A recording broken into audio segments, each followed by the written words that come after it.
The Bold Gold Media Group. The following presentation is brought to you by the host of the program, who is solely responsible for its content.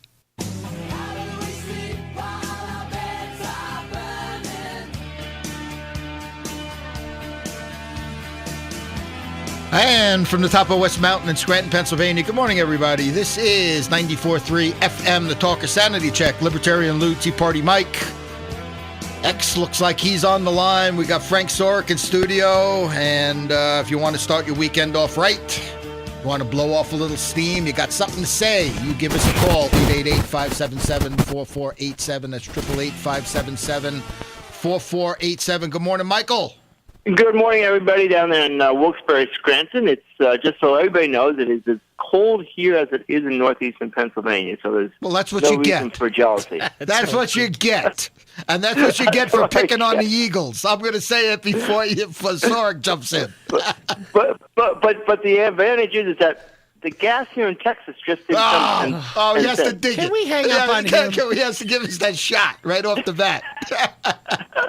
Yeah. But, I just want, real quick, I know we have a lot on the things, but I want the folks to keep an eye on CVS Pharmacy. And, Lou, you probably remember not so long ago they pulled all the cigarettes, tobacco off their shelves as a great hurrah for CVS doing the right thing for health care. And, knowing and working for them in the past, I knew there had to be an economical reason. And sure enough, it's coming forth that they own, CVS Caremark, which processes billions of dollars worth of prescriptions, will now charge customers who go to other pharmacies who sell cigarettes an additional $15 onto their copay. So it's another way that big business is going to be manipulating the market once again and not really having a free marketplace. So everybody, keep your eyes on CVS in the next 6 months. Let's see what happens. Everybody's looking at me like crazy. Wait a minute, Go ahead, here. Frank. Let's get an explanation. Maybe I didn't hear that properly. CVS is going to charge the $15 copay? Well, what they're doing, Frank, is that, and again, to manipulate the market, is that they have a CVS. If you happen to be a carrier of CVS Caremark, where you get your prescriptions processed, yes, that if you take that and don't choose CVS to get your medication, and then happen to go to, say, a local pharmacy that's still selling products, or a Walgreens or a Rite Aid, that they're considering charging up to an additional $15 on your already copay to punish you for going to pharmacies who are still selling tobacco products. So then the simple solution would be to drop that coverage and go with a different carrier. So when your workplace says, here, pick the coverage that you like, do not pick CVS Caremark. And this is one of the reasons why I want to make our public aware of what CVS is doing, because, knowing big business, I knew that this wasn't, the move that they made, Frank, wasn't out of the, hey, look at us, we're doing the right thing. Any big business does not give up billions of dollars in sales just making themselves like good guys. So, and this is just the tip of the iceberg, because the next thing I'm sure, Frank, is they'll be legislating the Obamacare network to make sure that they also jump on board. No. With this. So we shall see how the history goes. I can see it now. Nancy Pelosi out there stumping for this. We have to pass it so we know what's in it type deal. And we want to ensure that... Well, we can't. You know what? That customers know that they have to go to CVS. Yeah, I mean, you wouldn't want to use Walgreens, Kmart, or Walmart. You see, I have to throw a little barb in here. We just can't keep picking on poor Nancy Pelosi. Why not? Because there's a lot of folks out there now that just vote on stuff they never read I'm either. thinking perhaps Nancy Pelosi, Sweet Lou. How's he doing? Sweet Lou. Yeah, he's another one that'll pass it so he finds out what's in it. Well, Frank, we're going to get the calls now. Our President Obama and John Boehner are having a cigarette together, having a discussion themselves. While shopping at the CVS Pharmacy. Absolutely. There we go. Can we get a picture of that? Another great way of showing how big dollars can certainly manipulate how things go on in the marketplace. We need a picture of that. All right. Calling all senators from North Carolina here. Let's get on CVS. Michael, talking about big dollars, okay, but there's other things going on in our communities these days where big dollars, we're fighting the big dollars, and one of the things that we have talked about in the past is jury nullification, and just one of the One of the press releases we're going to be running in our Independent Gazette here coming on Monday. We have the Wilkes-Barre Scranton paper coming out on Monday. This past week, the Carbon County paper came out. But jury right activists campaigned to end victimless crimes prosecutions in New York City in 2015. Jury right activists from New York City and surrounding areas are converging on Manhattan this January with the goal of ending the prosecution of victimless crimes in the city. The campaign consists of phone kiosk advertising. Michael, James Babb, one of the guys that helped us start right off the bat. Matter of fact, he helped us lay out our first newspaper, and he's been very active. He has this phone kiosk advertising and jury nullification pamphleting the area around the Patrick Moynihan courthouse. So we're going to be supporting. We're certainly going to be supporting his efforts and those efforts. But once again, these are things that we're kind of sidestepping the big money, Michael. That where we can make a difference, and this is interesting. I spoke with James last night at length a little bit, and. Scranton is next. I think maybe we'll start the whole thing about jury nullification. Go ahead, Frank. I'm a little confused here. As you read that, you said victimless crime. What exactly is a victimless crime, though? Well, victimless crime is where there's no other victim is hurt. So, in other words, like perhaps, okay, say I'm at home smoking, say, marijuana. I'm not hurting you. You grew in your backyard. I grew in my backyard. I didn't hurt you. I didn't do anything else. And now I wind up in jail or whatever. And we all know that, in fact, it says jurors have the inherent right and unquestionable power to judge not just the facts of a case, but also the law the defendant is accused of violating.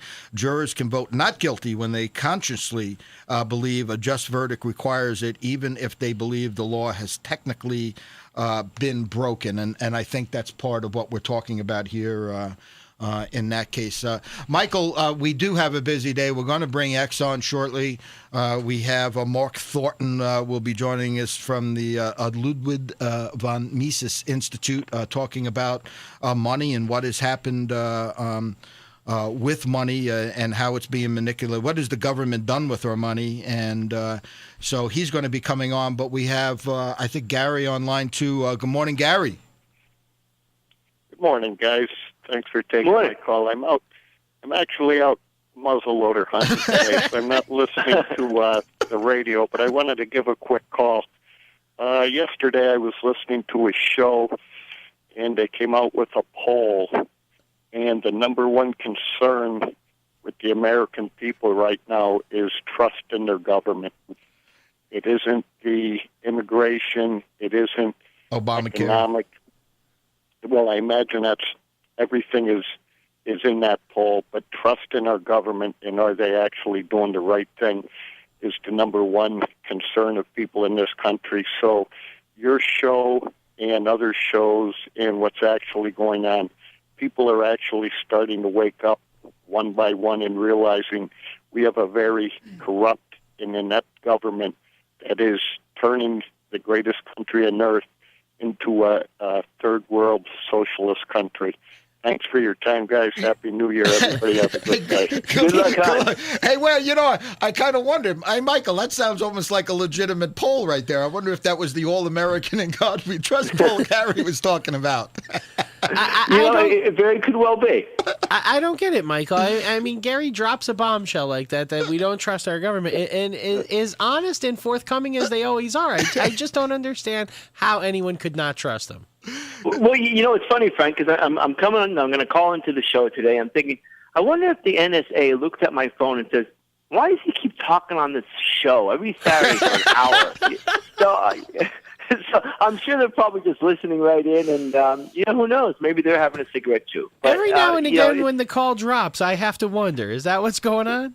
It very well could be. So we have to watch these things, and Frank, it's very interesting. And Lou, every time I mention jury nullification to somebody who is, anybody that would know possibly about jury nullification. They have no idea. An FBI agent the other day, and they always look like they either don't know what it is or they think I'm crazy, because it's that same stupid look you get on their face that they can't argue the point, because I don't think most people even know what we're about, Lou, and I think that's why we keep on pounding jury nullification. This is fantastic, and it's not like we're not on the radar for the local courts here. But if all we knew, if we start bringing the kiosks in now, all of a sudden about jury nullification, we'll certainly be on their radar even more so.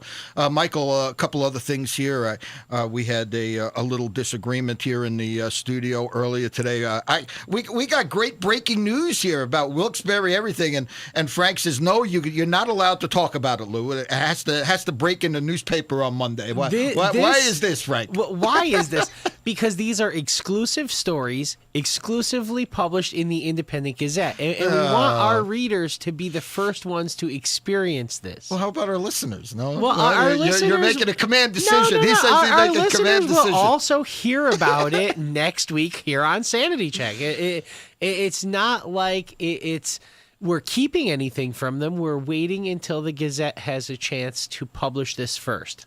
There you go. You see, Michael, so I'm outvoted again here. Look at this. Well, again, you just own the paper. It doesn't mean you have any control over it. It's going to be another exclusive for David Madeira on Tuesday morning. There you go. There you go. See, we're waiting for promoting. David to break it. That's okay too, though. We're all about that, Michael. And actually, we are.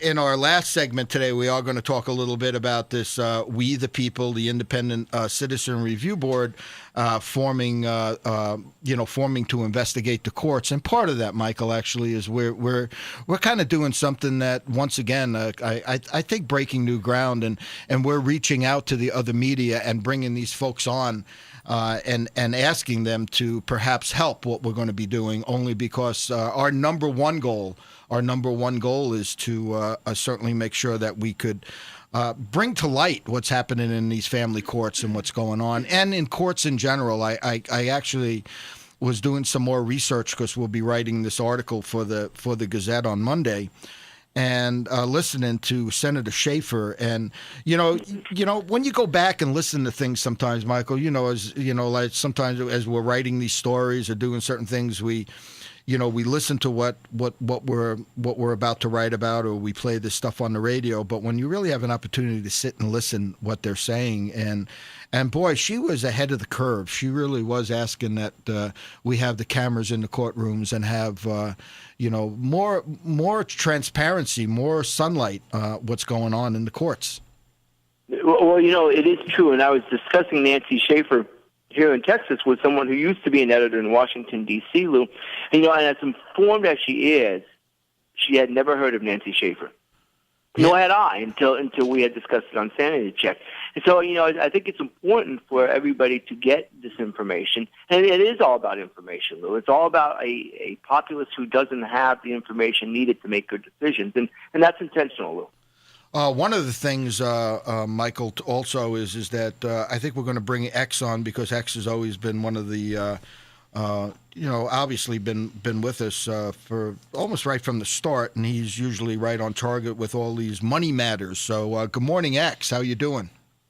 Hey guys, how's it going? We're doing good. I think we mentioned when we come back we'll have Mark Thornton on the line, and certainly we have some questions for him. Michael, I already have some questions coming in from our listeners on that since posting it on Facebook and Twitter last night about what we're going to be talking about. But certainly the Ludwig von Mises Institute is leading the way when it comes to Austrian economics, X, and that's right in your wheelhouse. Yeah, absolutely. Again, the reason the most predominant form of economics being taught in school is Keynesian economics is because it justifies the government's intervention in the economy. It justifies their trying to play with interest rates, trying to rig this and rig that, which is really at the heart of the matter. It's just like, a permission slip. So why would you ever teach an economics class if you're, in government and like government intervention? An economic system that says you should just leave the market alone, it will naturally sort itself out. People don't want that. People want to be able to manipulate. Like Michael was alluding to earlier, this whole thing with CVS, that's not a free market, see? See, the whole point of most laws that are put in place is not to increase competition and increase choice, but to restrict choice and restrict competition so that select players can benefit from restrictive laws. I mean, that's just the nature of it, but people don't get it. They're always thinking that more laws will help them in some way. Well, we're going to and it's always for the good. With this tobacco and CVS, it's always or for the the children, good. Michael, or the children, or the elderly. There you go. Or the whatever, insert whatever, whatever group will get the most violins, playing in the background when you make that statement. We're going to take a break. When we come back, we'll have Mark Thornton joining us. Maybe he'll wake us up about what the government has done with our money. You listen to Sanity Check 94.3 FM, The Talker. Do you want education? Saturday mornings, 94.3 FM, The Talker. So wake me up when it's all over, when I'm wiser and I'm older. All this time I was finding myself and I didn't know I was lost. So wake me up. Right. We're back. 94.3 FM, The Talker. Sanity Check, Libertarian Lou, Tea Party Mike. On the line is Mark Thornton. He's a senior fellow at the Mises Institute. He serves as the book review editor of the Quarterly Journal of Austrian Economics. His publications include the Economics of Prohibition, Tariffs, Blockades, and Inflation, the Economics of the Civil War, the Quotable Mises, the Bastiat Collection, an essay on economic theory, and the Bastiat Reader. Dr. Thornton served as the editor of the Austrian Economics newsletter and is a member of the editorial board of the Journal of Libertarian Studies, and he's going to wake us up, and he's going to talk a little bit about what government has done with our money, a little bit about the Mises Institute. Good morning, Mark, and thanks for joining us so early in the morning. Good morning, Lou. It's great to be on the program with you. And, of course, government continues to screw up everything in life. That's why we got you on. You're going to help not only educate us a little bit, but educate some of our listeners. One of the things that we always say on this radio show and also in our publications, don't believe a word we say. Do your own research. And certainly when we have the proper information, it sure helps do a little bit more research. Mark, tell us a little bit about yourself. We got to talk a little bit, and we had something in common. My best friend growing up went to St. Bonaventure University in upstate New York, and just tell us a little bit more about yourself and what the Mises Institute is all about, and then we'll get into some of the questions that folks have been asking a little bit about what government has done with our money. Yeah, I'm from upstate New York, from Geneva, New York, and I went to St. Bonaventure University, found out a little bit of information about Austrian economics, and when I graduated, I felt compelled in the early 1980s to study it further, and so I went to Auburn in Alabama, of all places, to do graduate studies in Austrian economics, and the Mises Institute also moved to Auburn University the very next year, and I've been associated with the Mises Institute ever since, and it's the ground center of Austrian economics and libertarian political philosophy, and we've spawned 24 other institutes that are spreading the message of freedom, free markets, sound money throughout the entire world. So, yeah, people need to come to mises.org if they're interested in alternative news programs like yours. They're going to be interested in going to Mises.org. Right. Certainly Hayek and Rothbard and Bastiat, these are all folks that you guys talk about and educate folks on and what their theory was and on economics, correct? Oh, yes, it's absolutely correct. And basically it's a theory where you're scientifically evaluating how the economy works. And the general conclusion that we come to is that a voluntary society is a society that produces the best economic results. It produces freedom and prosperity. And if you look around you, all the great things that are happening in this world are happening in the freest markets. And all the bad things that are happening in the world, the most disruptive things, are happening because of government bureaucracies and taxes and wars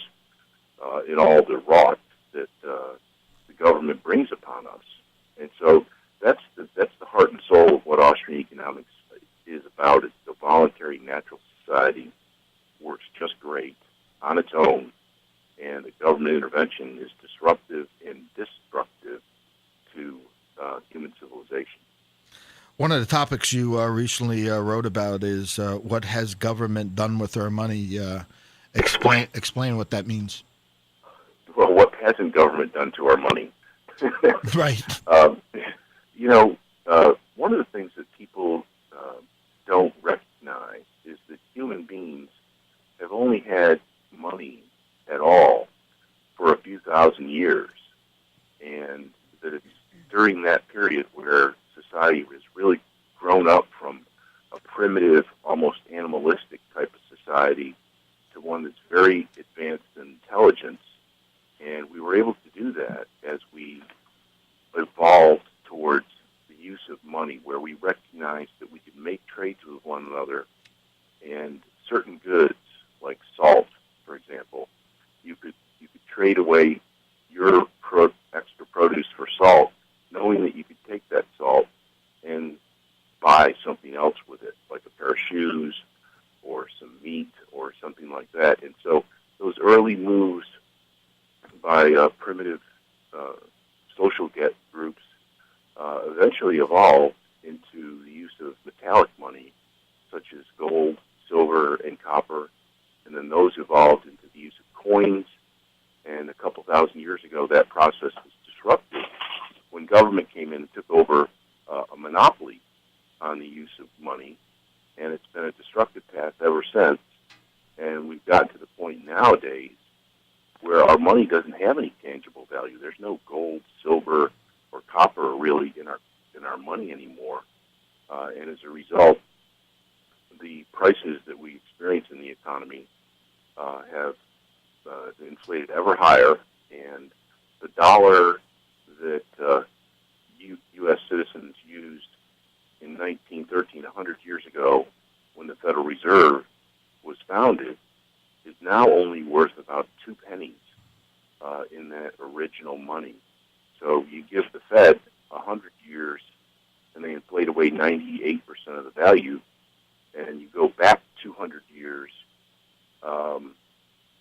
into colonial America, and gold, silver, and copper coins had basically the same purchasing power. So the government has really screwed up our money. It no longer has any tangible value. And, of course, the monetary problems that we're having are enormous. And, it does things like allowing governments to go to war and to run up huge debts and obligations because people think, well, they can always just print up more money. And, of course, easy fixes are usually destructive non-fixes. And I'm afraid that's what most Americans are actually feeling out there on a regular day-to-day basis. I have a number of questions for you, but I want to bring in some of our other guys on the line here. X has written a number of articles for us and Breitbart on the Fed. X, questions for Mark, or what do you want to discuss? Yeah, I guess the biggest thing that's been coming up lately is just the fact that most people have been calling for inflation to rear its ugly head for a while now because of all of the stimulus and so forth going through. Could you address to everyone, why we're kind of in this state of almost like a stagflation, more so than inflation, despite the expansion of the monetary system across the entire globe? That's a great question. The Austrians are unique amongst economists by not looking at the aggregate prices in the economy, but looking at prices in individual markets. And when the Fed expands the money supply, it has to do so in one way or another.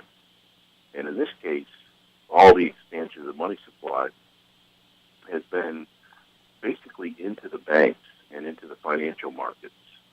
And as a consequence, of course, we have seen much higher prices in the stock market, much higher prices in the government debt market. We've also seen that people who work in these industries, hedge fund managers and financial funds managers, they've been making money hand over fist. And so stock prices are way up, bond prices are way up. The prices of social media companies is way up. The Manhattan real estate market is up significantly. They've the housing market to a certain extent. The contemporary art market has exploded higher with records set at every auction at Christie's and Sotheby's. So it really does have an effect. It's just not affecting the average citizen. So if the Fed is giving the money to banks and financial markets, that's where the prices are going up. And people are making incredible amounts of money, but the money's not going out into Main Street economics. It's not ending up in the hands of entrepreneurs and consumers, and so consumer prices are not up that much. And so if you stay with the Austrian analysis that prices, going up in aggregate is meaningless, and what you want to look at is following the money to where it's actually having an effect and causing bubbles and causing and stimulating bubble activities. One of those, one of the questions that actually came in was, are current price trends accurately reflecting the increase in the money supply? Why and why not? I think you kind of, touched on that a little bit, Mark. And what role do federal government bonds play, if any, in hiding or delaying inflation? Well, that's just it. I mean, people are experiencing higher prices out there for beef and food, and until recently, gasoline. Most of this Fed inflation is designed to bail out the banks, so that's where the money's going. The Fed has a zero interest rate policy and a quantitative easing policy, whereby they buy government bonds and mortgage-backed securities. The Fed buys those from banks in the marketplace, and those were traditionally thought of as the safest investment. So if you drive the interest rate on the safest investments down to zero, well, it makes all other markets follow in lockstep, so that people saving for retirement or retirees, those government bonds they used to buy, the bonds that they used to buy, commercial bonds and corporate bonds, the interest rate is so low that they've been forced to buy more junk bonds and to invest in stocks and other risky assets. And so I worry about them. I worry about things like life insurance and insurance companies that have to take your premiums and invest them, but don't have any low-risk investments with a reasonable return out there because of Fed policy. So as a consequence, we have things like insurance companies and retirees taking on a lot more risk than they have in the past. Mark, we're going to take a quick break. When we come back, I want to talk a little bit about Milton Friedman and some of his lectures and a few of the other questions that X and Mike might have. You listen to Sanity Check 94.3 FM, The Talker. Sanity Check. Saturday mornings, 94.3 FM, The Talker. Don't listen to a word I say. The screams all sound the same. For the truth may vary. We're back. 94.3 FM, The Talker, Sanity Check, Libertarian Lou, Tea Party Mike. Once again, Mark, we always say, don't listen to a word we say. So, and certainly we encourage folks to go to the Mises Institute and do some of their own research. Where is the best place for them to go? And I know you guys have seminars, you have online classes that are free. A little bit more about that, perhaps. We got Mark. ES.org, and it's the world's largest economic webpage in the world, and it's really written for everybody. And so, we have events, we have a library, we have daily articles, several publications, and almost all of it is free, no registration, 24/7. And so just come to Mises.org and search around, sign up for the free daily article, and our monthly and bi-monthly publications. People just love it, and it's a brand new webpage. We've just recently reconstructed it, so it's been redesigned, and it's going to be a lot easier to use. It got so big with materials, audio lectures, video lectures, and so forth, that it was hard to navigate. Well, that's all been all entirely reconstructed now for easier use. Whether you're a high school student or an entrepreneur or going going to college or even if you're a professor, you can find some useful, helpful, instructive materials on Mises.org. MISES.org, and that's the place to go for folks to learn a little bit more about our economic structure. One of the questions that did come to me this morning was in the mid-'70s, Milton Friedman gave a series of lectures, one titled "Money and Inflation." In this lecture, he presented a graph plotting quantity of money per unit of output against CPI, Consumer Price Index. Can you talk about, one, what unit of output is exactly, and two, the significance or insignificance of the price index? Well, Milton Friedman was a great libertarian, but he was not an Austrian economist. He was very much a mainstream economist with a free market personality or ideology. And so his economics tends to be much more Keynesian and mainstream, particularly his monetary economics. And so his monetary macro model harkens back to Irving Fisher, who felt that if you could keep the price level stable in an economy, that you could keep the overall macro economy stable. Well, it turned out for Irving Fisher in the 1920s that following that path led to the Great Depression. And so it sounds on the surface to make some sense that if you stabilize the price level, you can stabilize the economy. But that didn't work out in the 1920s with the Great Depression. That didn't work out in recent decades with the housing bubble, where everybody was saying, well, prices are relatively stable.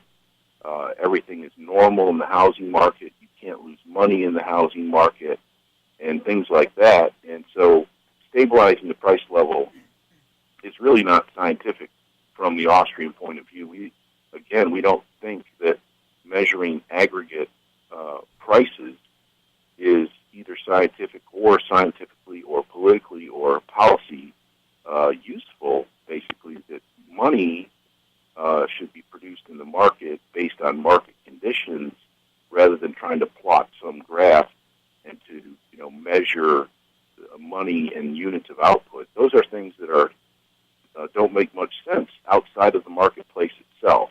And so scientific tinkering with the money supply has proven to be a very destructive failure. And Ludwig von Mises was pointing this out in the 1920s, that Fisher's approach and Friedman's approach subsequently are very dangerous because they basically don't make any sense. They take money out of the hands of the marketplace and put it into the hands of a government bureaucracy that ultimately fails to meet the market test. Interesting. X and Mike, do you guys want to jump in? Do you have any questions for Mark? I do have a question. I don't know if we're here, but Mark, every day I look at where the dollar is, it's falling, and every day I look at the economic instability, and I wonder how they've managed to suppress the gold and silver prices. Oh, that's a very good that's a very good point. The price of gold and silver have come down significantly from their highs, and there's no question about that. But they're still much higher than they have been historically. So even though that silver's come down to $16 an ounce and gold is less than $1,200 an ounce, that's still much higher than it was when this whole economic crisis happened. And both of those metal prices seem to have stabilized here. And as I said before, the Fed has been creating money. They've been creating base money, but it's going into the banks. And so gold prices aren't going to turn around until either people start seeing a lot of price inflation for everyday normal goods, or there's fear about the value of the dollar. And what we've been experiencing over the last couple of years is that, yes, people are worried about the dollar, but people are much more worried about the euro and the Japanese yen. So the other two major world currencies are in even worse shape currently than the dollar, and Joy. gold and silver prices are measured in gold. Excuse me, they're measured in dollars. X. Thank you. We got X. I was going to jump on the bandwagon that I actually believe that the Fed is actively, or participants within the rule, are actively working to suppress the price of gold in some way, shape, or form. I mean, if the government's prepared to spend, $4 trillion on stimulus, what's a few more billion to constantly suppress gold, specifically when the number or amounts of gold that are traded representative to actual physical gold, are between 50 and 100 times units. Most people don't realize that, when silver crashed a number of years ago, the amount of contracts that traded on the silver exchange equal to 15 years worth of mine production. It was completely decoupled from reality.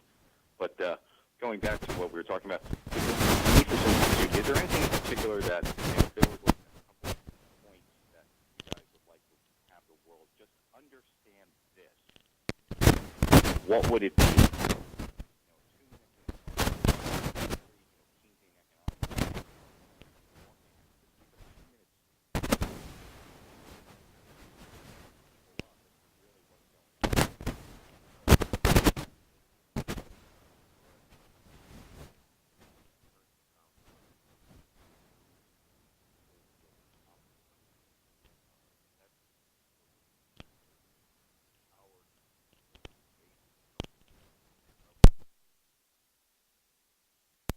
It has to avoid war.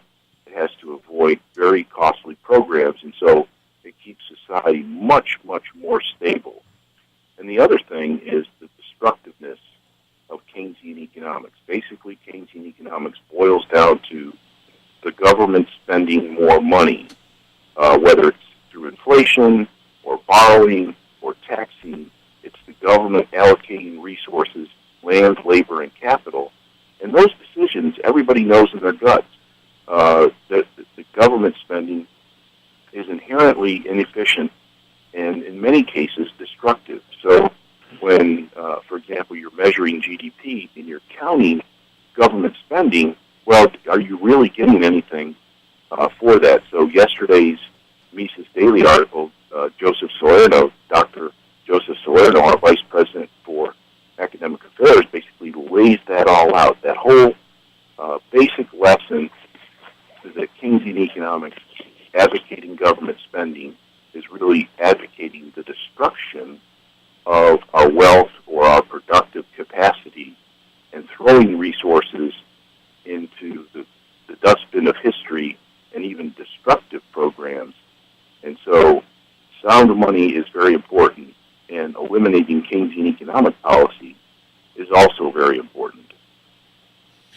Mark, thanks a lot for joining us today. We appreciate you coming on, and certainly we'll be posting some stuff about the Mises Institute, Mises.org, and would encourage folks to check out some of those classes. I know I am. We could all learn a little bit more to be informed. The more informed we are on all these subjects, the better off we all are. I know you're on vacation. Enjoy your trip, and thanks for calling in, and we'll be speaking shortly. Okay. I think we got cut off whether we wanted that or not. We'll take a break, and when we come back, Michael, we're going to talk a little bit about We the People, that independent citizen review board forming to investigate the courts. This is going to be fun, guys. Stay tuned. We'll be right back. Sanity Check with Tea Party Mike, Libertarian Lou, Saturday mornings, 94.3 FM The Talker. As we roll down this unfamiliar road,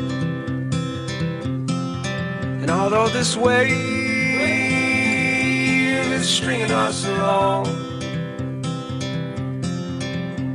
just know you're not alone, 'cause I'm gonna make this place your home. That's what we do. We make this place your home. 94.3 FM The Talker. Sanity Check. Libertarian Lou, Tea Party Mike. We got X, Frank Sorick. Michael, We the People, independent citizen review board forming to investigate the courts. This is something I'm really looking forward to, guys. This is going to be something that I think really shakes the powers that be right to the core here. So what are we talking about? Part of the article, Michael, that writing here for the Wilkes-Barre Scranton Independent Gazette, and it'll be in our edition here coming out Monday. We the people of the United States, in order to form a more perfect union, establish justice, ensure domestic tranquility, provide for the common defense, promote the general welfare, and secure the blessings of liberty to ourselves and our prosperity, are the words that begin the United States Constitution. Those words found in the Constitution and the Bill of Rights are the very words that we are governed by, the cornerstone of our republic, the blueprint for democracy. Yes, we the people have it within our power and right to ensure that justice is served and that we are secure in our blessings of liberty, but only, Michael, only if we choose to exercise that right. Yes, we the people. That's we're meeting, Michael. We have our meeting set up here in Scranton, the Methodist Church in Scranton here, and we'll have more information on the 15th. Friday, the 9th, we'll be down in Harrisburg, and meeting with all children and youth, CPS officials. And we're going to be asking some very, very tough questions, and I think that's what's important, Michael. Well, it really is, Lou, and asking the questions are important, but demanding the answers, I believe, even exceeds that importance. And because of the fact, Lou, as well as anyone, that you ask the question and we never seem to get an answer. So, I give you the credit is really in search of the truth here, Lou, and it should be. Well, we'll see how many of our officials are willing to participate in honesty this time around, though. Well, we're doing something completely different, and I can mention some of the names because they're part of this. And one of the things that we're doing is we're reaching out to individuals in the community that we feel, have some stature in the community, people that people trust. Certainly Bob Butts and Melanie Madeira and Frank Scavo. We've asked them to come on board, and they graciously have said yes. They will be more than willing to listen to all these things that are coming up. Certainly Frank Sorok's going to be with us on that, and myself and John DiLiberto. But even more so than that, too, Michael, and I'm not going to identify some of these individuals only because they're still making up their minds, and there's things that they have to do with their employment and all those other things, but we are reaching out to the other media. There's certain media people that over the years, Frank, certainly, working in Wilkes-Barre, and Michael, as you know, that we have respect for, and we have reached out for them and see if they can also help write this journal and this report, because regardless of what the officials do, regardless of whether they want to get on board, we the people have a voice, and can you imagine, Mike, what this is going to do? And I think Frank Scavo said to me, he says, Lou, this is going to shake these people right to the very core. Because what we're going to be doing is we're asking for total independence here. We're not out for an agenda. Certainly I feel as though that we've been overwhelmed, but maybe other folks that are on this panel will say, wait a minute, we need to look at this, or maybe we need to look at that. But at the end of the day, we'll be able to give a report to the FBI, to the officials, to our elected officials in Harrisburg, and to the commissioners here locally, and to the press, and say, here you go. Here's what's going to happen. So I think we're on to something here, and I think part of what we've started, Michael, we're into our 4th year here, looking for solutions, and at the same time bringing people together that might not be wanting together. We get it. We get the turf wars, right, Frank? Right. I mean, we know that, the Times leader is, they're trying to beat the Citizen's Voice, who's trying to beat the, WNEP and all these other things. But at the end of the day, these are our communities. And if we could bring these folks together and say, wait a minute, there is something terribly wrong with what's going on in this area, certainly with corruption, Frank. We Right. know about the corruption. Michael, you know about the corruption. But certainly in our courts, I mean, they've operated in darkness way too long. Well, we've heard it. We've seen it when we had the Kids for Cash scandal unfolding. And when you watch the Kids for Cash movie, you saw Terry Morgan Bessiker, formerly of the Times Leader, and she said when it finally hit her, when all of the people were calling her at the newsroom at the Times Leader, and they were telling her what's going on, she realized what was going on. She wanted to scream from the rooftops. And that's what we've been doing. Yeah, that's what we've been doing, because we're being overwhelmed with calls on custody for cash, and we know what's going on there, and we can see what's going on, and some of the key players have already been taken out of the game, so to speak. But there's still a lot of it going on. A lot of the key players are still there, Frank, Right. and I think that's one of the things. And you brought up Kids for Cash, and part of the article, we're writing is with the Kids for Cash scandal that we, the people, cannot and should not trust what's happening in our courts. We should have learned that. We have Right. precedent right here. What's going on, and why are they constantly operating in darkness? And I'm going to throw this out to all the folks listening out here, and we want your input. Everybody listening has a voice in this. Right.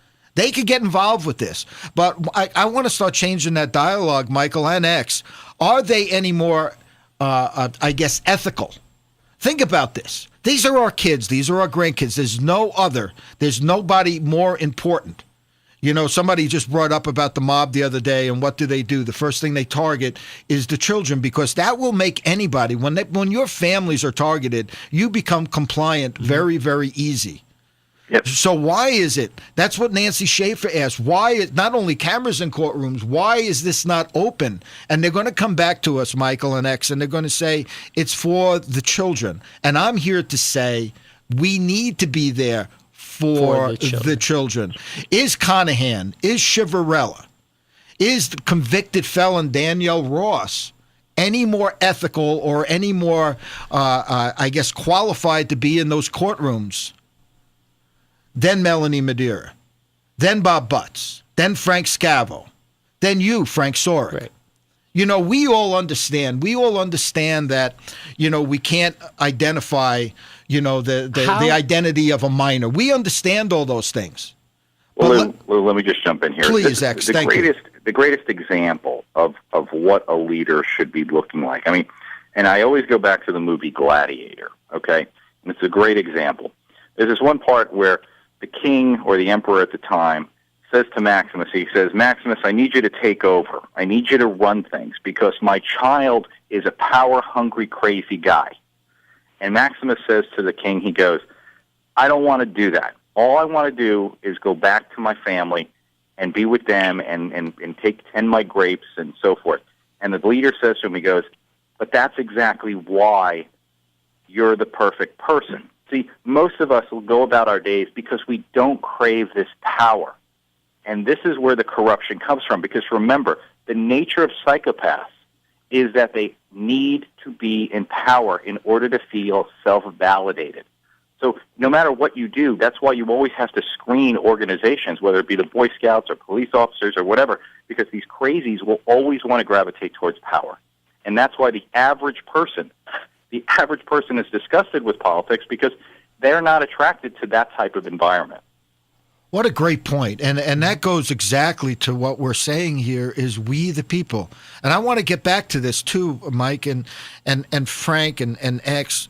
Everybody listening, you could be part of this. We need you to be part of this. We have it within our power to change this. Just think about, I don't know where this is all going to lead.